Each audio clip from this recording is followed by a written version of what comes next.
Biz ham Mingbuloq tumanidamiz.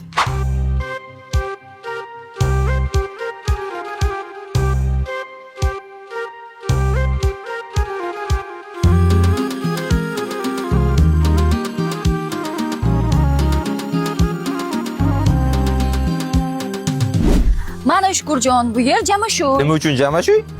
Yuring buni shu yerliklardan so'raymiz. Ketdik. Jamashuy so'zining ma'nosi. To'g'risi bilmadim. Yo'q, bilmayman buni. Siz bilasizmi? Agar bilsangiz, izohlarda yozishni unutmang. Mingbuloq tumani 1952-yilda tashkil topgan bo'lib, Chust, To'raqo'rg'on, Pop tumanlari qolaversa, Andijon viloyatining Ulug'nor tumanlari bilan ham chegaradosh. Yer maydonlari unumdor, ishlab chiqarish rivojlangan tumanda deyarli ko'pchilik tadbirkor. Qarang, ssenariy bo'yicha boradigan joylarga qanday boramiz, yo'lni ham bilmasak. Xo'p, unikat mushkin tering, topamiz.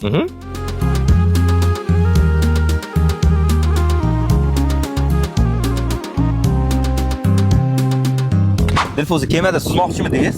Ha, lekin bu kema emas, ko'ryapsiz-ku, cho'kib ketsamchi. Nimaga cho'kasiz? Sizdan og'ir mashinalarni ham ko'taradi-ku. Nima?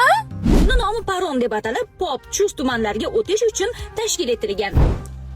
Bu Sirdaryo, baliqlarning eng kattasi ham shu yerda bo'lsa kerak. Tumanning Mingbuloq deb nomlanishiga sabab esa yer osti va yer usti boyliklari zaxirasidan kelib chiqqan. Jumladan hozirgi Dog'dud qishlog'idagi neft zaxiralari, Gurtepa qishlog'ida Hovuz mozordagi shifobaxsh buloqlar, Qo'shqishloqdagi sho'rsuv buloqlari, Baland Gurtepa, Uzuntepa, Mulkobod qishloqlaridagi buloqlar o'zining ming dardga davoligi bilan ham alohida ajralib turadi.